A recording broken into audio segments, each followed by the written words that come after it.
Bonjour, bienvenue à Culture du Royaume, ici Régent Cloutier. Notre vision est d'équiper notre génération à découvrir leur nouvelle identité afin que tous puissent expérimenter leur plein potentiel. Pour en savoir plus, visitez notre site internet à cultureduroyaume.com. Bonne écoute!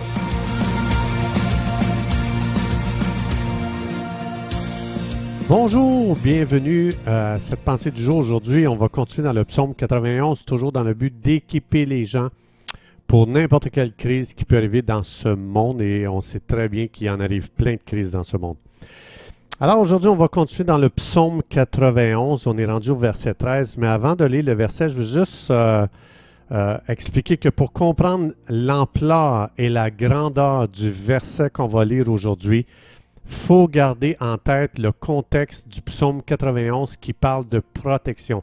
À quel point on est protégé, à quel point on est blindé à l'os.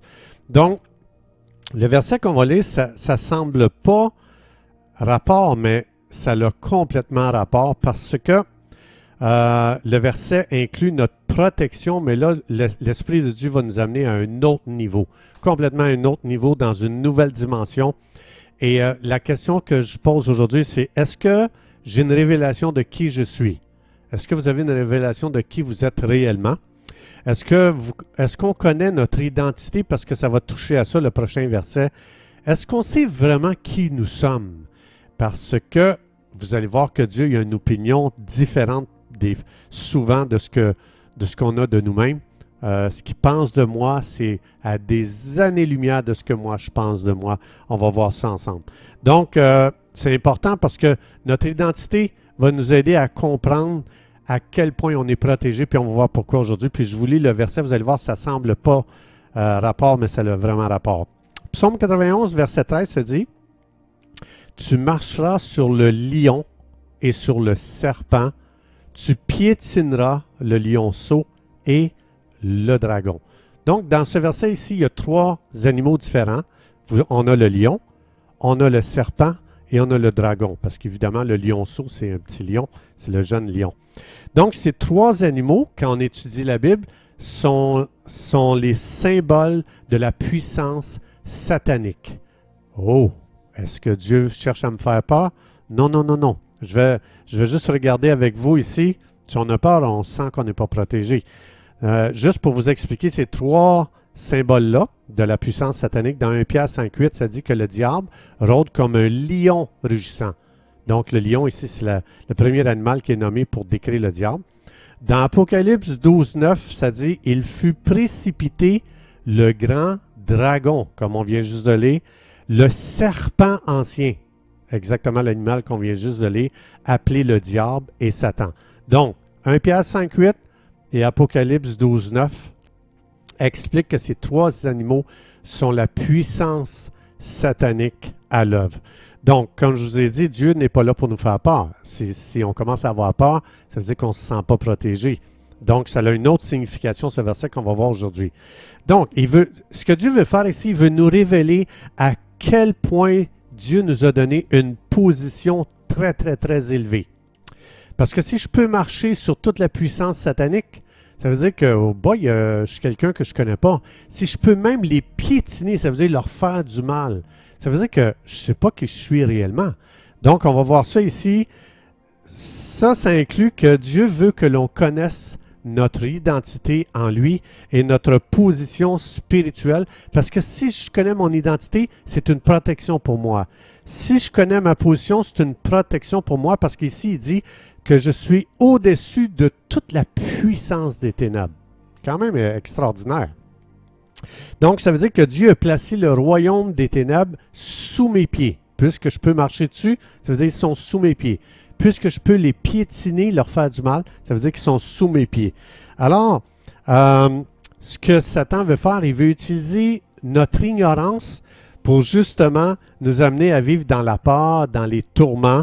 Donc, si je ne sais pas qui je suis, je vis dans l'ignorance. Et l'ignorance, c'est quelque chose, c'est une arme que l'ennemi utilise pour justement nous faire du mal.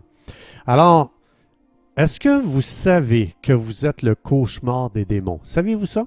La Bible, quand la Bible parle de nous, les croyants, ceux qui mettent leur confiance en Jésus, la Bible explique que nous, le jour où on est devenus des enfants de Dieu, nous sommes devenus le cauchemar des démons.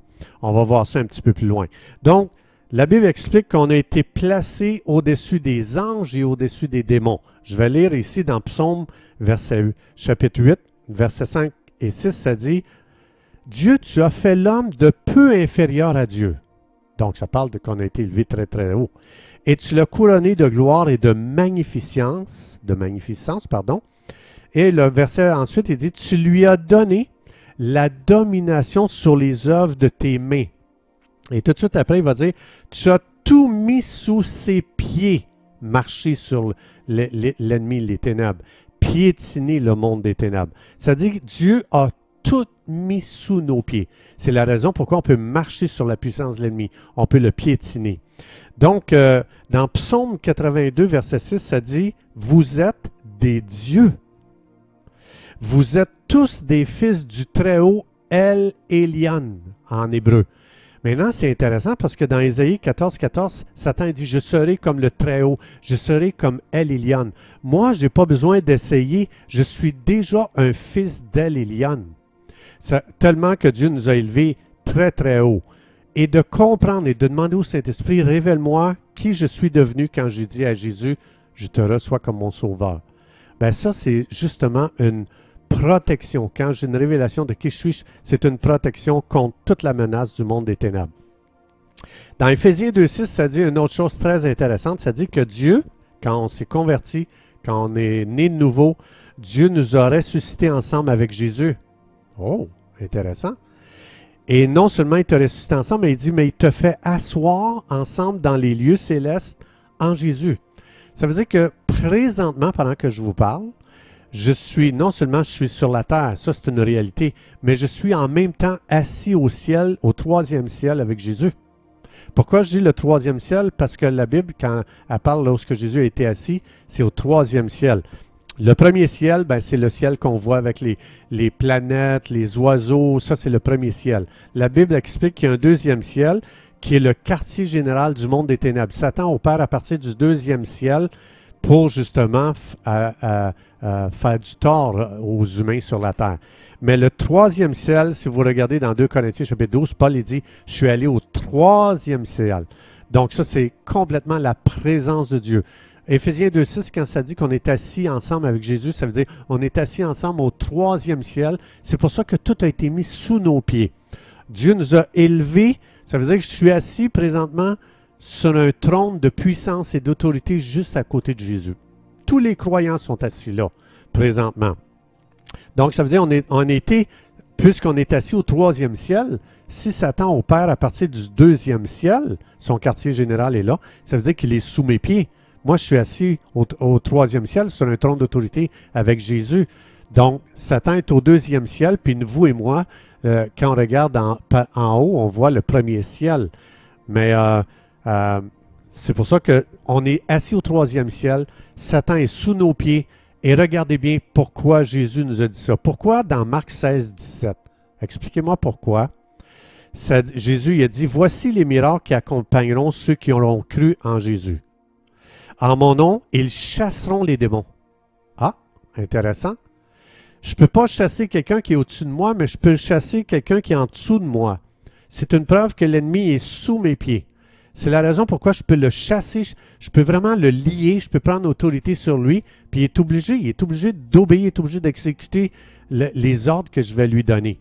Donc, c'est pour ça ici, ça dit, ils chasseront les démons, et regardez bien, ils saisiront les serpents en mon nom. Donc, encore une fois, comme je vous disais tantôt, les serpents, c'est un des symboles de la puissance satanique.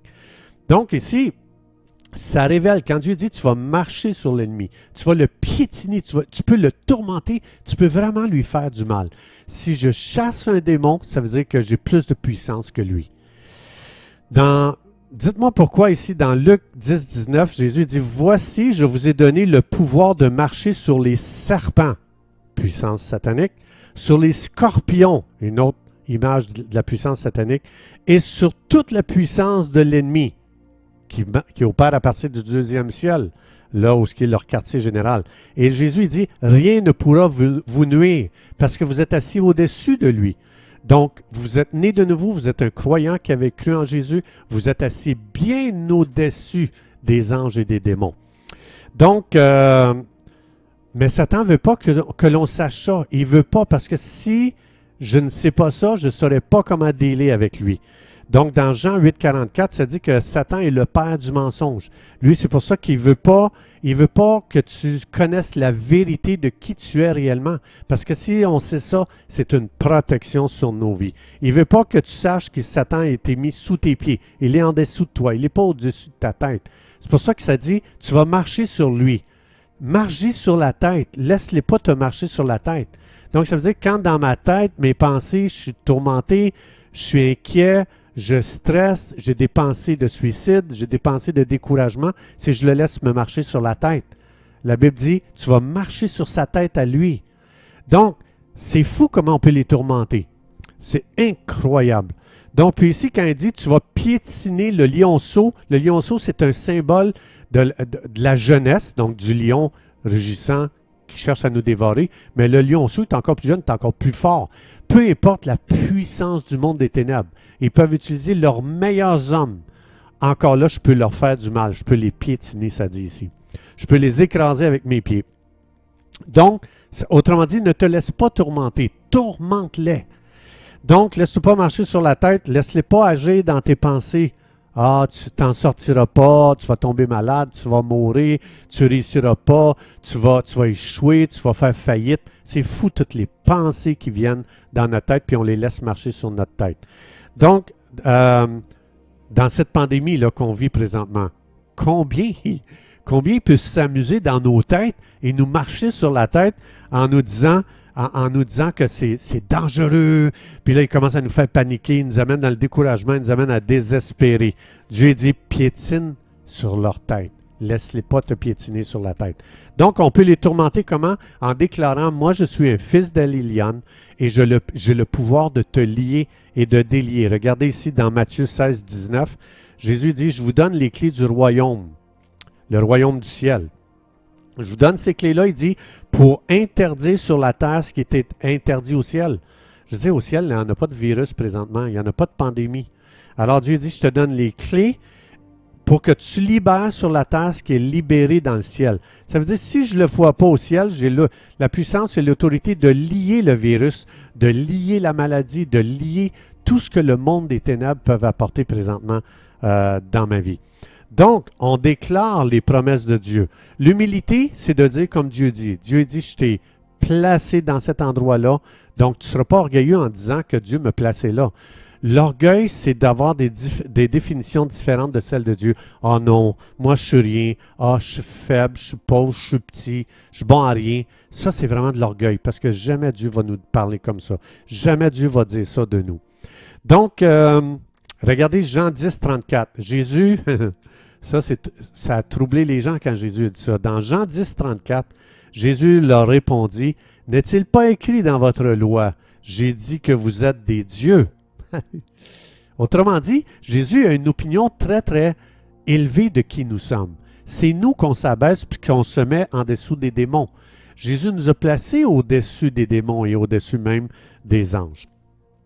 Alors, chers amis, c'est tout le temps que nous avions. Merci d'avoir été des nôtres et à la prochaine.